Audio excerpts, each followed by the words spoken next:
ongowesifazane endaweni yaseThekwini uye wasishayela lapha kwiBantu TV1 ngenhloso yokuthi adlulise udaba lakhe olwake lamehlela lapha endaweni yaseThekwini, lapho ebike khona ukuthi izigebengu khona lapha endaweni yaseThekwini eMlazi zake zazama ukuthi zidune imoto okungeyakhe eyayihamba umfana wakhe esebenza ngayo kwiBolt. Lezi zigebengu theme ngabe seyizirequestile ifika endaweni la kumele zehle khona zabe sezikhomba lo mfana ngesibhamu, kodwa nebala zangaphumelela zibeke seyiboshweni ekazo igebengu lezi.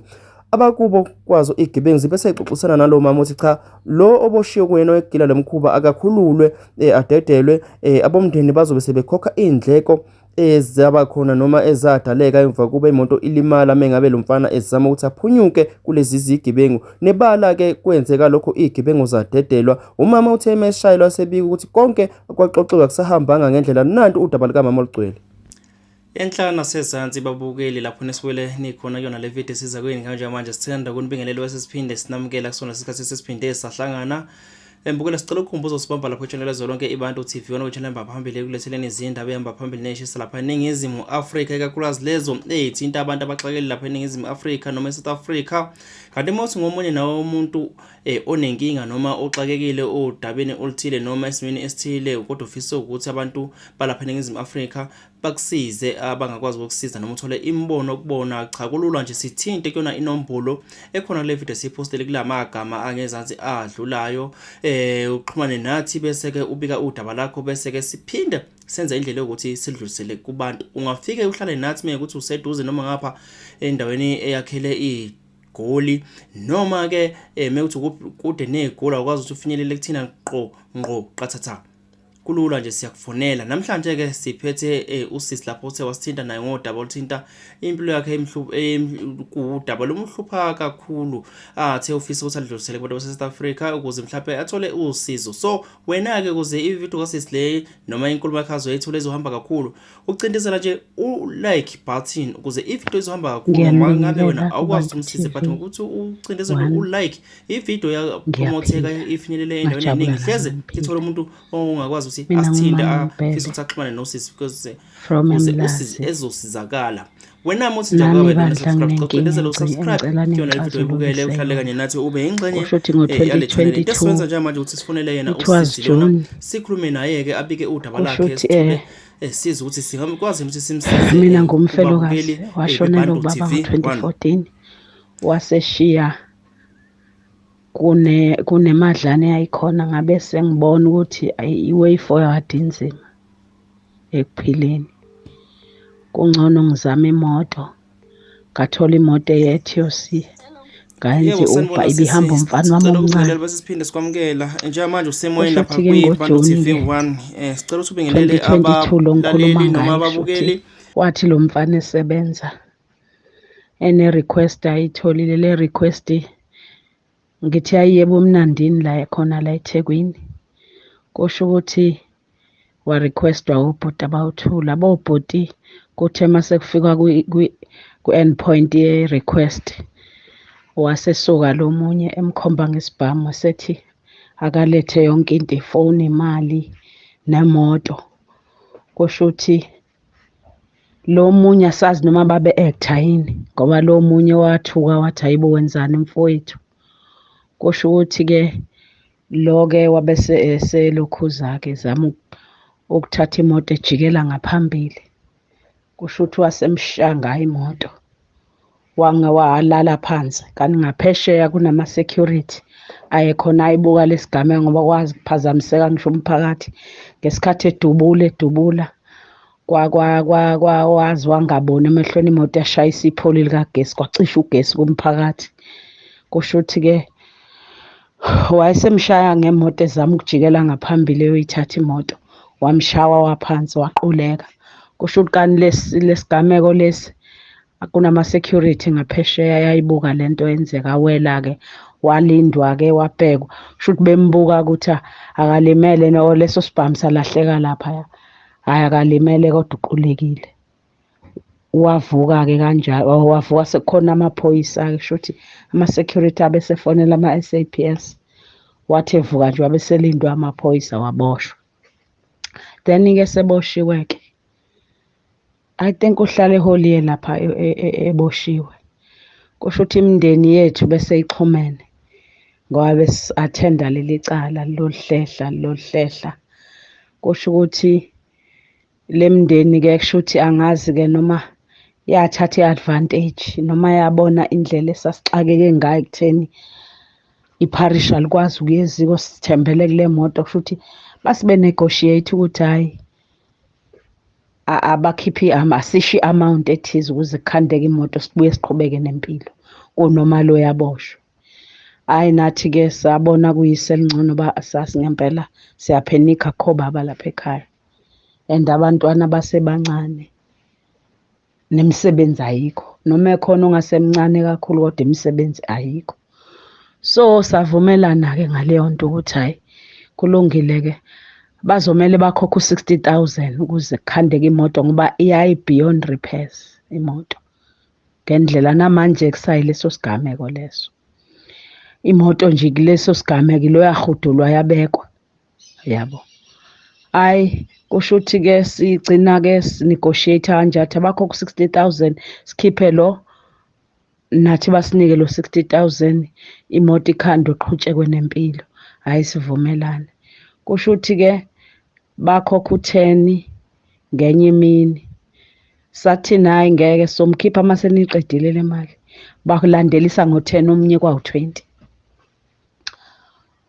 Kusho ukuthi-ke kunomfowabo bezibiza athi ubethe ummeli lo bhuti naye bese sijwayelene uyena owayempela evumile ukuthi le nto le uyena umfowabo ozoyimela nokukhokha lokho yonke leyo nto ne-girlfriend yakhe.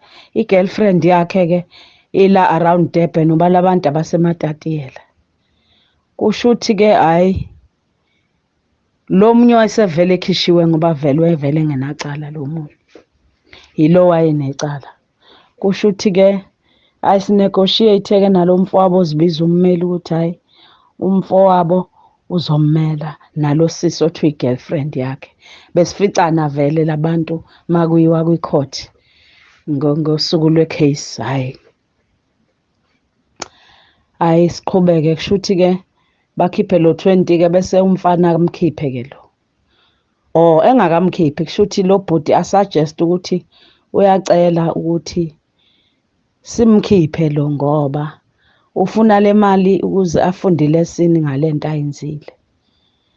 Asimkhiphe vele usemlungiselela itoho azothi ephuma bengena kulona. So sakholwa yilokho. Waphuma-ke.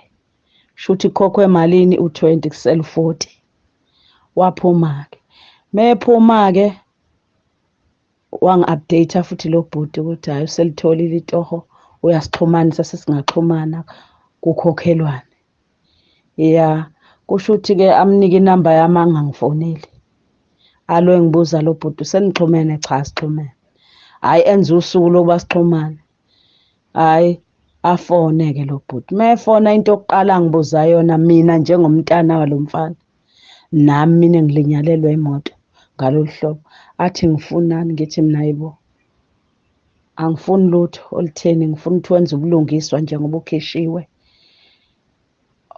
Usuyasebenza kumele ukhokhe le mali ibhalansi ewakuvunyelwene ngayo ngoba umfowenu ungambuza ukuthi uyazi njengoba ungaphakathi ngale deal yethu wathi uyazi. So ilokho mina hhayi akazange angithuke kanje. Washiya ngalazi lo mfana. So emveni kwalokho intombazane le around Durban ayibiza girlfriend yathi useyiblockile nayo akasaxhumani nayo wara. Lo bhuti lo umfowabo uselokhana ethi akanamali. Uthe suka wabethi last year I think November wathi ucela ngimmele kuba amaholidi ukuze ngoba naye lento isiyamhlula lo mfana. Ngoba ngambuyisela feedback yokuthi lo mfana uyangithuka. Uthi angeke ayikhokhe leyo mali sithi imali imile esihlahleni yini ekubeni simsize kangaka samkhipha. So ngitshela umfowabo naba abe umuntu othukayo nale girlfriend ibe umuntu othukayo. Hhayi ke kusho ukuthi ke Uqhubeka isikhathi kathi ucela ukuthi simele akhulume ngoba lo mfana useyamhlula uzokhuluma nobaba omncane wakhe. Kukhulunywe ngale ndaba yale mali ukuthi lo mfana ukhokhiswa kanjani, obona behlangane njengefamily babona ukuthi kwenziwa kanjani. Ngimlinde kuba uNovember lo, kuba uDisemba, January I think wawuphela ya wawuphela. Hhayi ngimbuze hawu nikhulume nathini phela, wangabisabuyela kumina. Athi hhayi sikhulumile kodwa sikhuluma ngemali. Ngithi mina why ningakhulumanga ngemali ngoba phela iyona nto esihlanganisile leyo. Hhayi ashone ngala ashone ngala. Kuthe wathi akazikhalela wathi akanamali. Kuthe kusuka lokhane ethi akanamali. Akanamali akanamali. Kusho ukuthi ngigcine sengithi mina ake ngifonele le ntombazane enye sho lo bhuti omnye waphuma engena cala. Ake ngixhumane naye ngizwe ukuthi kanti labantu babantu abanjani. Avela athi lo sisi hhayi bayizigebengu nje vele. Kusho ukuthi kwayena lo sisi wayeshile ekuqaleni besavalelwe bebonke ethi asirojwe thina. Asirojwe vele sobe sibatholaphi njengoba beyabasematatiyela. So ngicela usizo bakithi. Ngicela usizo ukuthi ninge ngisizeni ukuthi labantu batholakale bakhokhe le mali ngoba imoto isamile injalo. Kusho ukuthi babesikhohlisa bezenza abantu aba-right. So nje eyi kunzima kunzima kunzima. Ngiyabonga kakhulu ngicela usizo nje lapho ekutheni ninge ngisizeni. Ngiyabona la kwishow yenu niyabasiza abantu. Ngiyabonga kakhulu. Ngiyezwa bhuti ngiyabonga ukuresponda. Kona iy'namba zabo zikhona zonke. Ngiyakwazi ukusenda imeseji kuwukuthi abasayiphenduli ngoba basuke basebenzisa iy'namba abay'sebenzisayo vele empilweni yabo. Abakwazi ukuyishintsha. So bakhona iy'namba zabo zikhona ziya-exist njengamanje kuwukuthi abasangiphenduli. And ngiyabona futhi ukuthi abangiblockile. Inkinga abasangiphenduli. Angazi-ke why isizathu sami leso. Uyabo ilokho kodwa-ke ngiyabonga-ke. Inkinga yami njengoba ngicela usizo nje bengikade ngilucele kwimbokodo FM. Kusho ukuthi lo bhuti ube-active ekutheni angisiza. Ngazi imbokodo FM yanenkinga kwezezimali yathi into ey'njalo. Wase ngakwazi ukulandelela ngoba ngase ngimsendele yonke into.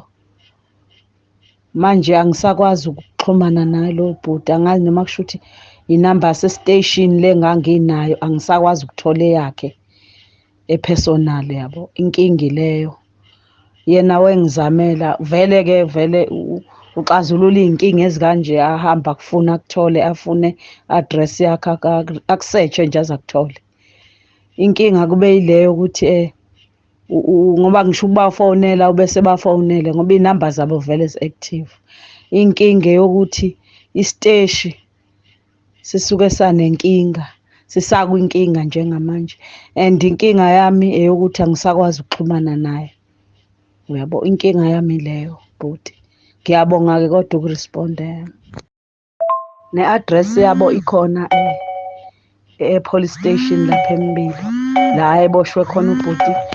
Lo bhuti lo oyisigebengu ikhona i-address yabo ukuthi kuphi lapho ngoba phela wabhalisa i-address ngesikhathi eboshwe.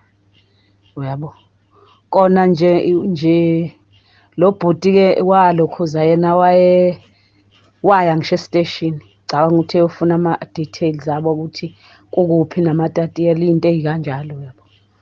So nganale nkinga-ke yokuthi isiteshi-ke sisamile-ke and angazi sobe sivulwa nini ngoba bona badila nazo-ke into ezikanje zokuthi bakufune bakuthole nje bakufuna bakuthole ngoba ngaze ngasendela khona lesikhalo sami ngoba ngibona abanye abantu besizakala. Uyabo ileyo nje into yami. Ngiyabonga.